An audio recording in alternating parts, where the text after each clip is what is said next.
அன்பான இனிய உறவுகளுக்கு ஐயனார் துணையில் பார்த்தீங்கன்னா செம்ம சூப்பர் சீன். இன்றைக்கி நல்ல இந்த வாரம் ஃபுல்லாக நல்ல ஒரு எக்ஸைட்டிங்கான ஒரு சீன் தான் சொல்லணும். நம்ம சேரனுக்கும் சந்தாயாவுக்கும் அடுத்து பார்த்தா வீட்டில் எல்லாருக்கும் நம்ம சோழன் சொல்லி சந்தோஷப்பட்டுறாங்க. அடுத்து என்ன, உடனே போய் பேசி முடிச்சிருவோம் அப்படின்னு பூப்பழத்தட்டோட அவங்க வீட்டுக்கு போகிறாங்க. நல்ல நாள் பார்த்து நிச்சயம் பண்ணிக்கலாம் அப்படின்னு சொல்லி பேசி முடிச்சுட்டு வராங்க. சந்தாயை பார்த்து போய் வெக்கப்படுறாங்க. நம்ம நிலா போயிட்டு எங்கள் வீட்டுக்கே வரப்போகிற எனக்கு ஓரகத்தியா அப்படிங்கிறாங்களா. ஓரகத்தி அப்படின்னு அந்த பொண்ணு சொல்ல, என் குழந்தை பொண்டாட்டின்னு அர்த்தம் அப்படிங்கிறாங்க. அப்படியே சோழனுக்கு சந்தோஷம் தாங்கலை. ஆஹா, அவள் என்னை புருஷன் நான் ஏற்றுக்கிட்டதுனால தானே குழந்தைன்னா சொல்கிறா. அண்ணன் பொண்டாட்டி அண்ணின்னு சொல்லலையில ஓரகத்தின்னு சொல்லிட்டா பாத்தியாடா அப்படின்னு பல்ல காமிக்கிறாரு நம்ம சோழன். ஐயா வலியாத, இன்னும் உன்னைய முழுசாக ஏற்றுக்கல. ஏன்டா அவள் ஏற்றுக்காட்டி உனக்கு வயிறு எறியுது?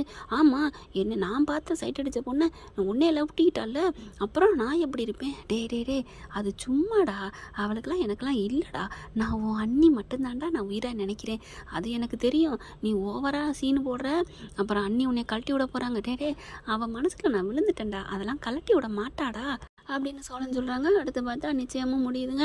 நிச்சயம் முடிஞ்சு கல்யாணமும் முடியுது. கல்யாணம் முடிஞ்சு செம்ம சூப்பர் சீனுன்னு சொல்லலாம். அடுத்து நிச்சயத்துக்கும் தேதி குறிச்சிடுறாங்க. இங்கே என்ன பண்ணுறாரு, நிச்சயம் நடக்க போனோன்னே கொஞ்சம் இறக்கப்படுறாரு நம்ம வானதி மேலே. பாவம் கோச்சிட்டு போனாலே என்ன பண்ணுறது, போய் பார்ப்போம் அப்படின்னு கிளம்புறாங்க. கிளம்பையில் தான் சோழன் தான் சொல்கிறாரு, என்னடா உன் ஆளுக்குள்ள நடந்த ஊடல்லாம் முடிஞ்சு போச்சா? இல்லை, நான் வந்தவளை விரட்டி விட்டேன், திட்டி விட்டுட்டேன். ஏன்டா அப்படி இருக்கிற? ஏன்டா நான் இங்கே கெஞ்சி போகிறேன், அவள் புரிஞ்சுக்க மாட்டேங்கிறா. அவள் உன்ட்ட கெஞ்சிட்டு வரா, நீ புரிஞ்சுக்க மாட்டேங்கிற. போடா போய் சமாதானப்படுத்துறா. நம்ம வீட்டுக்கு பொண்ணுங்களே வராமல் இருக்கிற இந்த காலத்தில் வழியக்க பொண்ணுங்க சீதேவியாக வர்றாங்க, போடா அப்படிங்கிறாங்க. ஏதாவது அப்புறம் விவரிதம் எடுத்துட்டா அப்புறம் என்னடா பண்ணுவ அப்படிங்கல. ஆமாம்ல அப்படின்னு சொல்லிட்டு இருக்கே, அந்த அவர் வேலை பார்க்குறாரு இல்லையா, அந்த தம்பி அந்த பையன் ஓடி வரான். அண்ணே அண்ணே அப்படின்ட்டு, என்னடா என்னாச்சு அண்ணே, உங்களுக்கு ஃபோன் பண்ணா ஏன்னா எடுக்கலை அப்படிங்கிறாங்க. என்னடா சைலண்ட்டில் இருந்துச்சுடா, நான் பார்க்கலடா, என்னாச்சு? ஐயோ ஏன் கேட்குறீங்க, அந்த வானதி பொண்ணு தவறான முடிவு எடுத்துட்டாலாம், ஆஸ்பத்திரியில் இருக்கிறா. ஐயோ அப்படின்னு அலறி அடித்து ஓடுறாரு பாண்டியன். சோழன் திட்டுறாரு, ஏன்டா அப்படி பண்ணிட்டேன், நான் சொன்னேன்ல கேட்டியா அப்படின்னு சொல்லிட்டு அள்ளி அடிச்சுட்டு 2 பேரும் ஓடுறாங்க. பார்த்தா ஆஸ்பத்திரியில் சீரியஸாக இருக்கிறாங்க. அந்த மூஞ்சிலெலாம் மாஸ்க் மாட்டியிருக்கிறாங்க. குளுக்கோஸ் ஏறிட்டு இருக்கு. பாவி ஏன்டா அப்படி பண்ண, என் பிள்ளை இப்படி பண்ணிட்டில்ல, நீ நல்லா இருப்பியான்னு அடிக்கிறாங்க. ப்ளீஸ் கொஞ்சம் பொறுமையாக இருங்க அப்படின்ட்டு கிட்டக்க போகிறாங்க. கண்ணு முழிக்க முடியல, அவங்களா ஒரு மாதிரியா மயக்கத்திலே இருக்கிறாங்களா. அதுக்கப்புறம் கண்ணு முழிச்சிடுறாங்க. இப்போ கொஞ்சம் பரவாயில்ல, கண்ணு முழிச்சிட்டாங்க அப்படிங்கிறாங்க. ஆனால் அவர் அதுக்குள்ளே வேண்டாத தெய்வம் இல்லை வேண்டிக்கிறாரு. வானதி கண்ணு முழிக்கணும், அவன் மேலே நான் உயிராக இருக்கேன், என்னென்ன தெரியல, இப்போ தான் அவன் மேலே பாசம் இருக்குது, ஐயோ கடவுளேன்னு வேண்டுறாரு. இவரோட வேண்டுதல் என்னமோ தெரியல, வானதி கண்ணு முழிச்சிடுறாங்க. கண்ணு முழிச்ச கையோட வானதி அப்படின்னு ஓடி போய் டக்குன்னு என்ன பண்ணுறாரு, 2 கணத்துலையும் அடிக்கிறாரு. என்னடா என் பிள்ளை அடிக்கிற அப்படிங்கிறாங்க. கொஞ்சம் பேசாமல் இருக்கீங்களா அப்படின்னு சொல்லிட்டு, ஏன்டி இப்படி பண்ண, என்னை விட்டுட்டு ஒரேடியா போக பத்தியாடி அப்படின்னு தூக்கி அப்படியே மார்போடு அணைச்சிக்கிறாருங்க. இதை தாங்க அடிக்கிற கை அணைக்கும்னு சொல்கிறதா? அடடடா அப்படியே அணைச்சி மார்போடு கட்டிக்கிறாரு. ஏன்டி இப்படி என்னை விட்டுட்டு போக போனேன், அப்போ நீ தான் என்னை திட்டினில, உனக்கு எனக்கு ஒன்றும் வேணாம், உன் காதலையே நான் முறிச்சுக்க போகிறேன்னு சொன்னில்ல, நான் எதுக்கு உன் காதல் இல்லாமல் இந்த உலகத்தில் நான் எப்படா வாழ்வேன், அதான் உலகத்தை விட்டு போக முடிவு பண்ணேன். அப்படிலாம் சொல்லாத வானதி, நீ இல்லாமல் என்னால் இருக்க முடியாதுங்கிறத இந்த ஒரு நிமிஷம் பார்த்தேன், நான் தெரிஞ்சுக்கிட்டேன் ஆனந்தி, என் உசுறு துடிச்சிச்சு தெரியுமா அப்படிங்கிறாங்க. உன் உசுறு துடிச்சிச்சுன்னு எனக்கும் தெரியும். என்னடி சொல்கிற? ஆமாம், இப்போ இருந்து வந்தோடனே அப்படி துடிச்சியே தள்ளிக்கோங்க, ஏன் இப்படி விஷம் குடிக்க வச்சிங்க, நீங்களாம் எங்கே போனீங்க, எங்கள் அம்மா பிடிச்சி அலப்புனில, இதெல்லாம் மயக்கத்தில் இருந்த உனக்கு எப்படி தெரியும்? தெரியும். என்னடி?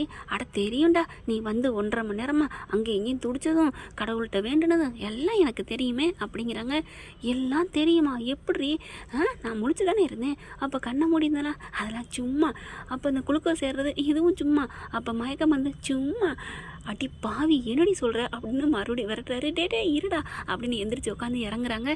என்னடி சொல்கிற? ஆமாம், அப்புறம் டாக்டர்லாம் அதெல்லாம் வந்தோடனே மயக்கம் மருந்து கொடுக்க போனாங்களா, என்னை மன்னிச்சுக்கோங்க, என் காதலுக்காக இப்படி நடித்தேன், நீங்களும் அதே மாதிரி நடிச்சிருங்க ப்ளீஸ், ஒரு காதலை வாழ வைங்க டாக்டர் அப்படின்னு கெஞ்சினேன். உனக்கு தான் கருணை இல்லை, ஆனால் அந்த டாக்டருக்கு கருணை ரொம்பவே இருந்துச்சு. அடி பாவி அப்படின்னு நங்குன்னு கொட்டுறாங்க. பரவாயில்ல பாண்டியா, நீ கொட்டிக்கோ, நீ கொட்டுறது கூட எனக்கு மேலே சத்தமாக கேட்குது, எனக்கு எவ்வளோ சந்தோஷமாக இருக்குது தெரியுமா, என்னை நீ விட்டுட்டு விட மாட்டேன்னு எனக்கு தெரியும்டா, அதனால தான் நான் நடித்தேன். நான் எப்படி விட்டுட்டு போவேன், இன்னும் பேரன் பேத்தி, இன்னும் கொள்ளு பேரன் பேத்திலாம் வாழணும், அதோட நான் அனுபவிக்கணும், அது வரைக்கும் ஒன்றே வச்சு நான் வச்சு செய்யணும். வாழணும்டா, உன்னை கொடுமைப்படுத்திக்கிட்டே இம்சை கொடுத்துக்கிட்டே நான் சந்தோஷமாக வாழணும், நான் போவேனா என்ன அப்படின்னு சொன்னேன். பாவி பாவினா அம்மாவும் உங்கள் அண்ணனும் வந்து திட்டுறாங்க. இங்கே பாருங்கள், ஹலோ என்ன அவள் ஏன் பொண்டாட்டி? என்னது பொண்டாட்டியா? ஆமாம், எனக்காக எப்படி தவறான முடிவு எடுக்க போயிருக்கா. எங்கே அவள் போனா? அவன் நடிச்சிருக்கிறா. சரி, நடிச்சோ நடிப்பு இல்லையோ எனக்காக தானே பண்ணா. அப்படி இருக்கல, அவளை பற்றி இனிமேல் யாரும் திட்டக்கூடாது அப்படிங்கிறாரு. பரவாயில்ல, பாண்டியன் நம்மக்கிட்ட அன்பாக பேசாட்டியும் நமக்காக அதட்டி பேசுகிறாரு அம்மா கிட்ட அப்படின்னு சந்தோஷப்படுறாங்க. அடுத்து டாக்டர் வராங்க. தள்ளுங்க பேஷண்ட்டை வந்து இப்படிலாம் பண்ணாதியப்பா, அவங்களே சீரியஸாக வந்து செத்து பொழைச்சிருக்காங்க. உடனே பாண்டியன் பார்க்குறாங்க. இங்கே தள்ளுங்க சார், எப்படி சார் நீங்கள் டாக்டருக்கு படிக்கையில் பொய்யும் சேர்த்து படிச்சிங்களா அப்படின்னு கேட்க, என்ன தம்பி என்ன நீங்கள் சொல்கிறீங்க அப்படிங்கிறாங்க. ஹலோ தள்ளுங்க, பாவம் அந்த பொண்ணு, என்னம்மா உனக்கு எப்படிம்மா இப்போ இருக்குது அப்படிங்கல. சார் உங்கள் ரீல் அந்த போச்சு எல்லாம் தெரியும் அப்படிங்கல. என்னம்மா காட்டி கொடுத்துட்டேன், சாரி சார் என் ஆளை பார்த்தோன்னே உண்மையை கக்கிட்டேன் அப்படிங்கிறாங்களா. சே, இந்த பொண்ணுங்களே, அதுவும் காதலிக்கிற பொண்ணுங்களே நம்பக்கூடாது அப்படிங்கிறாரு டாக்டர். ஹலோ எங்க முன்னாடி ஏழை திட்டுவீங்களா, என்ன ஏழை திட்டுவீங்களா அப்படின்னு கேட்க, சார் எல்லாரும் காலி பண்ணுங்க அப்படிங்கிறாங்க. பெட்டு சார்ஜ் மருந்து சார்ஜ் எல்லாம் காசை கொடுத்துட்டு போங்க. எவ்வளோங்க அப்படிங்கிறாங்க. 5000 அப்படிங்கிறாங்களா. 5000 அழுக வேண்டியதாக இருக்குது அப்படின்னு அவங்க அம்மா சொல்ல, கொடுங்க, நீங்கள் எனக்கு கட்டி கொடுக்குறேன்னு சொல்லியிருந்தா அவையே அந்த மாதிரி பண்ண போகிறா அப்படிங்கிறாரு பாண்டியன். நீ வாடா செல்லம், உங்கள் அம்மா எல்லாத்தையும் முடிச்சுட்டு வருவாங்க, நம்ம டூயட் பாட போவோம் அப்படின்னு வெளியில் வராங்க. சோழன் என்ன பண்ணுறாரு, எல்லாம் பேசி முடிச்சோன்னு, என்னடா ராசி ஆகிட்டீங்களா அப்படின்னு வாசலில் நிற்கிறாங்க.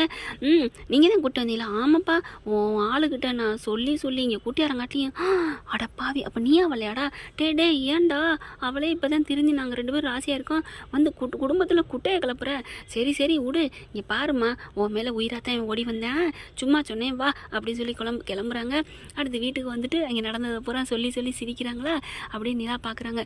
உண்மையிலே ஒரு பொண்ணு ஒரு பையன் மேலே உசுராக இருந்தால் இப்படி தான் பண்ணுவாங்களா அப்படின்னு கேட்க, நிறைய பேர் பண்ணலாம் அப்படின்னு நிலா சொல்லையில சோழன் பார்க்குறாரு. ஒரு பொண்ணுங்களுக்கெல்லாம் ஆண்டவன் கல்லை படைச்சி வச்சுருக்கான், ஆனால் வானதிக்கு மென்மையான மனசு, இவன் என்னதான் தூக்கி போட்டு உடைச்சாலும் மறுபடியும் பாண்டியன்ட்டே வர்றா. கொடுத்து வச்ச வேண்டாம் நீ பாண்டியா, நமக்கு தான் இருக்கே அப்படிங்கிற. ஏன்னா உங்களுக்கு ஃபஸ்ட்டா பூரா என்ன மாட்டேன்னு சொல்லிச்சா அப்படின்னு பல்லவன் கேட்க, அடிங்க ஐயா அப்படிங்கிற மாதிரி, என்னடா அப்படிங்கிறாங்க. அதுக்கப்புறம் சோழன் நிலாவும் பார்க்குறாங்களா. நிலா பார்க்குறாங்க. நல்ல மனசு இருந்தால் எல்லாமே நல்லதான் நடக்கும் அப்படின்ட்டு போகிறாங்க. நல்ல மனசு எனக்கு இல்லைன்னு யாரு சொன்னா அப்படின்னு கேட்க, அப்போ உங்களுக்கு நல்லதான் நடக்கும். ஏங்க நிலா சொல்லுங்க, எனக்கு நல்லது நடக்குமா அப்படிங்கிறாங்களா. கண்டிப்பாக உங்களுக்கு நல்லதுதான் நடக்கும். அப்போ நான் ஆசைப்பட்ட பொண்ணே கிடைக்குமா? கண்டிப்பாக நீங்கள் ஆசைப்பட்ட பொண்ணு கிடைக்கும், போதுமா அப்படிங்கிறாங்க.